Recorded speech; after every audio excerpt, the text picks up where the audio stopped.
사랑하는 여러분, 오늘 이 시간을 통해 주님의 은혜와 평강이 여러분의 삶에 가득하기를 먼저 기도합니다.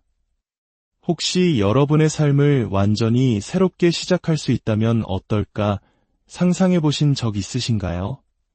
과거의 실수나 후회로부터 벗어나 깨끗하고 순결한 영혼으로 다시 태어나는 경험 말입니다. 오늘 우리가 함께 나눌 이야기는 바로 그 놀라운 영적 체험, 신약 성경이 증언하는 거듭남에 관한 것입니다. 이 메시지가 여러분의 마음에 깊은 울림을 주고 하나님의 크신 사랑을 깨닫는 귀한 시간이 되기를 소망합니다.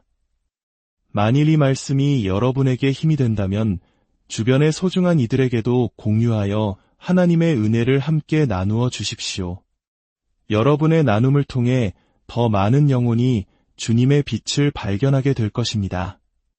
오늘의 이야기는 요한복음 3장에서 시작됩니다. 바리새인 중에 니고데모라 하는 사람이 있었습니다. 그는 유대인의 지도자, 오늘날로 치면 사회적으로 매우 존경받는 위치에 있는 인물이었습니다. 그는 학식이 높았고 종교적으로도 흠잡을 데 없는 삶을 살았으며 이스라엘 백성 중에서도 하나님께서 특별히 선택하신 민족의 일원이었습니다. 어쩌면 세상의 기준으로 볼 때 그는 천국에 들어갈 자격이 충분해 보이는 사람이었을지도 모릅니다. 어느 날 밤 니고데모는 조용히 예수님을 찾아왔습니다.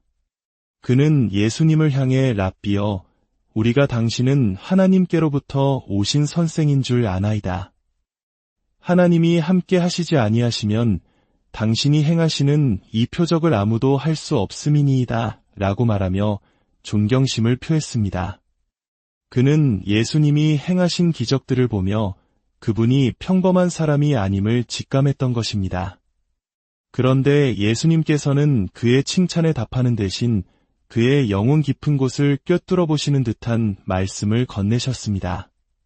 진실로 진실로 내게 이르노니 사람이 거듭나지 아니하면 하나님의 나라를 볼 수 없느니라. 거듭난다는 말에 니고데모는 큰 혼란에 빠졌습니다. 그는 평생을 율법과 지식 속에서 살아온 학자였지만 이 말씀의 영적인 의미를 전혀 이해할 수 없었습니다. 그래서 이렇게 되물었습니다. 사람이 늙으면 어떻게 날 수 있사옵나이까? 두 번째 모태에 들어갔다가 날 수 있사옵나이까? 이것은 어리석은 질문이 아니라 육신적인 차원에서만 생명을 이해했던 한 인간의 솔직한 고백이었습니다. 예수님께서는 친절하지만 단호하게 설명해 주셨습니다. 진실로 진실로 내게 이르노니 사람이 물과 성령으로 나지 아니하면 하나님의 나라에 들어갈 수 없느니라. 육으로 난 것은 육이요 영으로 난 것은 영이니 내가 내게 거듭나야 하겠다 하는 말을 놀랍게 여기지 말라. 예수님께서는 여기서 두 가지 탄생을 명확히 구분하십니다.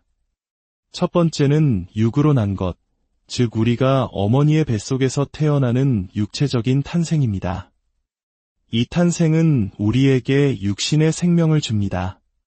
하지만 예수님께서 말씀하시는 두 번째 탄생은 영으로 난 것, 바로 성령님을 통한 영적인 탄생입니다. 이 거듭남이야말로 우리에게 영원한 생명을 주고 하나님 나라의 백성이 되게 하는 절대적인 조건이라는 것입니다. 그렇다면 이 신비로운 거듭남은 대체 무엇을 의미하는 것일까요? 성경은 이 경험을 여러 가지 표현으로 설명합니다. 다시 태어남, 새롭게 태어남, 그리고 원어의 의미를 살리면 이로부터 태어남이라고도 할 수 있습니다. 이 모든 표현은 하나의 진실을 가리킵니다. 그것은 바로 이 새로운 생명이 땅에서 비롯된 것이 아니라 하늘로부터, 즉 하나님께로부터 온다는 사실입니다. 예수님께서는 이 영적인 원리를 설명하기 위해 아주 아름다운 비유를 사용하셨습니다. 바로 바람입니다. 바람이 임의로 불매 내가 그 소리는 들어도 어디서 와서 어디로 가는지 알지 못하나니 성령으로 난 사람도 다 그러하니라. 여러분, 우리는 바람을 눈으로 본 적이 없습니다. 바람의 시작과 끝을 알 수도 없습니다. 누구도 바람에게 이리 불어라, 저리 불어라 명령할 수 없습니다. 하지만 바람이 불 때 우리는 그 존재를 분명히 압니다. 나뭇잎이 흔들리고 구름이 흘러가고 시원한 감촉이 피부에 닿는 것을 통해 우리는 바람이 지금 여기에 있음을 압니다. 성령님의 역사하심도 이와 같습니다. 성령님은 눈에 보이지 않습니다. 인간의 규칙이나 종교적인 의식으로 그분을 통제할 수 없습니다. 하지만 성령님께서 한 사람의 인생 가운데 역사하실 때 그 증거는 분명하게 나타납니다. 삶의 방향이 바뀌고 가치관이 변하며 이전에는 없던 평안과 기쁨이 마음을 채우고 죄를 미워하고 하나님을 사랑하게 되는 변화가 일어납니다. 이것이 바로 성령의 바람이 불고 있다는 증거입니다. 자, 이제 가장 중요한 질문에 도달했습니다. 이토록 중요한 거듭남, 이 새로운 생명은 어떻게 얻을 수 있는 것일까요? 니고데모처럼 선한 삶을 살고 종교적인 의무를 다하면 얻을 수 있는 것일까요? 아닙니다. 수많은 교인들이 교회에 다니면서도 이 질문에 명확히 답하지 못하는 경우가 많습니다. 그 해답은 요한복음 1장에 명확하게 기록되어 있습니다. 요한복음 1장 11절과 12절, 13절 말씀입니다. 자기 땅에 오매 자기 백성이 영접하지 아니하였으나 영접하는 자 곧 그 이름을 믿는 자들에게는 하나님의 자녀가 되는 권세를 주셨으니 이는 혈통으로나 육정으로나 사람의 뜻으로 나지 아니하고 오직 하나님께로부터 난 자들이니라. 이 말씀 속에 모든 열쇠가 담겨 있습니다. 하나님의 자녀가 되는 권세, 즉 거듭나는 경험은 오직 한 가지 행동을 통해 이루어집니다. 바로 예수 그리스도를 영접하는 것입니다. 사도 요한은 우리가 오해할 수 있는 세 가지 길을 명확하게 차단합니다. 첫째, 거듭남은 혈통으로 되는 것이 아닙니다. 부모님이 훌륭한 신앙인이라고 해서 자녀가 저절로 그리스도인이 되는 것은 아닙니다. 신앙은 유전되지 않습니다. 각 개인이 하나님과 맺는 인격적인 관계입니다. 둘째, 거듭남은 육정으로 되는 것이 아닙니다. 이는 인간적인 욕망이나 감정적인 충동으로 이루어지는 것이 아니라는 뜻입니다. 뜨거운 감정이나 신비한 체험 자체가 거듭남을 보장하지는 않습니다. 셋째, 거듭남은 사람의 뜻으로 되는 것이 아닙니다. 이것이 아마 우리에게 가장 큰 도전이 되는 부분일 겁니다. 우리 한국 사람들은 노력과 의지를 매우 중요하게 생각합니다. 하지만 아무리 착하게 살려고 노력하고 계명을 지키려 애쓰고 열심히 교회에 다녀도 인간의 의지력만으로는 결코 거듭날 수 없습니다. 그것은 마치 사람이 스스로 자신의 머리카락을 잡아당겨 공중에 뜨려는 것과 같습니다. 불가능한 일입니다. 그렇다면 유일한 길은 무엇입니까? 바로 영접하는 것입니다. 예수 그리스도를 나의 구원자여, 내 인생의 주인으로 마음속에 모셔드리는 인격적인 결단입니다. 제가 영국 런던에서 목회하던 시절의 일입니다. 덴마크에서 온 한 젊은 여성이 저희 집을 방문했습니다. 그녀는 독실한 루터교 집안에서 자란 매우 도덕적이고 선량한 사람이었습니다. 하지만 그녀는 거듭남에 대해 들어본 적이 없었습니다. 제가 예수님과 니고데모의 대화를 설명해주자 그녀의 눈이 호기심으로 반짝였습니다. 저는 이런 건 처음 들어봐요. 어떻게 하면 거듭날 수 있나요? 저는 그녀에게 요한복음의 말씀을 차근차근 설명해 주었습니다. 예수님을 인격적으로 영접하는 것이 바로 그 열쇠라고 말입니다. 그리고 물었습니다. 당신도 거듭나기를 원하십니까? 그녀는 망설임 없이 네, 원해요 라고 대답했습니다. 우리는 거실에 함께 무릎을 꿇었습니다. 저는 그녀를 위해 짧고 단순한 기도를 이끌었습니다. 자신의 죄를 고백하고 나를 위해 십자가에서 죽으신 예수님의 사랑을 믿으며 예수님을 마음과 삶의 주인으로 초대하는 기도였습니다.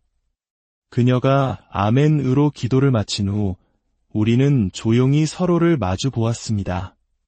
그 순간 그녀의 두 눈에서 커다란 눈물방울이 흘러내렸습니다. 그녀는 당황하며 손수건으로 눈물을 닦았지만 눈물은 멈추지 않았습니다. 그녀는 멋쩍게 웃으며 말했습니다. 제가 왜 우는지 모르겠어요. 저는 평소에 잘 울지 않거든요. 저는 미소 지으며 대답했습니다. 자매님, 저는 왜 우시는지 알아요. 지금 성령의 바람이 불기 시작한 겁니다. 성령님께서 한 번도 만져진 적 없던 당신의 영혼 가장 깊은 곳을 만지고 계신 거예요. 그날 이후 그 자매의 삶은 조용하지만 완전하게 변화되었습니다. 그녀는 진정한 하나님의 자녀가 되었습니다.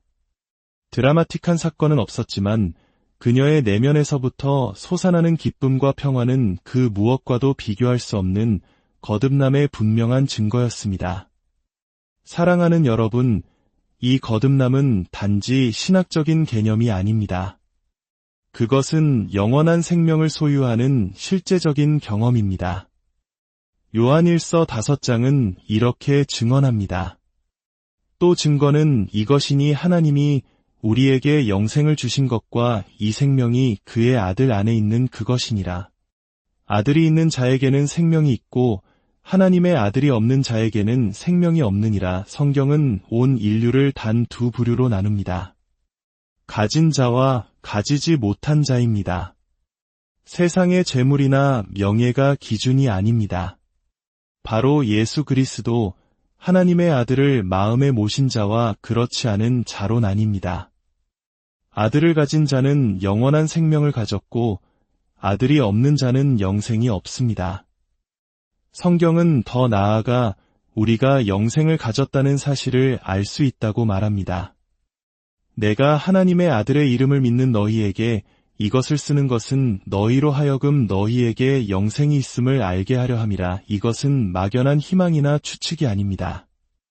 나는 영생을 가졌으면 좋겠다거나 아마도 가졌을 것이다가 아닙니다. 하나님께서는 우리가 나는 영생을 가졌다고 확신하며 살아가기를 원하십니다. 어떤 사람들은 그것이 너무 교만한 태도가 아니냐고 물을지도 모릅니다. 하지만 하나님의 말씀을 믿는 것이 어찌 교만일 수 있겠습니까? 오히려 하나님의 아들에 대한 증언을 거부하는 것이야말로 하나님을 거짓말쟁이로 만드는 가장 큰 교만일 것입니다. 결혼을 예로 들어봅시다. 누군가 당신에게 결혼하셨습니까? 라고 물었을 때 결혼한 것 같아요 라거나 결혼하려고 노력 중이에요 라고 대답하는 사람은 없을 것입니다. 결혼은 두 사람 사이의 인격적인 약속과 결단을 통해 이루어진 분명한 관계이기 때문입니다. 그리스도인이 되는 것도 마찬가지입니다. 그것은 예수 그리스도와 맺는 인격적인 관계입니다. 저는 예수 그리스도를 나의 구원자로 영접하겠습니다. 그분을 내 삶의 주인으로 모시겠습니다. 라는 개인적인 결단을 통해 시작되는 것입니다. 이 말씀을 듣고 계신 사랑하는 여러분, 오늘 여러분의 마음에도 성령의 바람이 불기를 간절히 기도합니다. 만약 아직 예수님을 인격적으로 영접한 경험이 없다면 바로 지금 이 자리에서 조용히 마음의 문을 열어보십시오. 예수님, 저는 죄인입니다. 저의 죄를 위해 십자가에서 죽으시고 부활하신 주님을 믿습니다. 지금 제 마음속에 들어오셔서 제 삶의 주인이 되어주세요. 라고 진심으로 기도해 보십시오. 여러분이 예수 그리스도를 영접하는 그 순간 여러분은 하나님의 자녀로 다시 태어나며 그 누구도 빼앗을 수 없는 영원한 생명을 선물로 받게 될 것입니다. 여러분의 남은 모든 삶이 주님의 은혜와 사랑 안에서 풍성한 열매를 맺고 이 땅에서부터 하나님 나라의 기쁨을 누리게 되기를 우리 주 예수 그리스도의 이름으로 축복하고 기도합니다.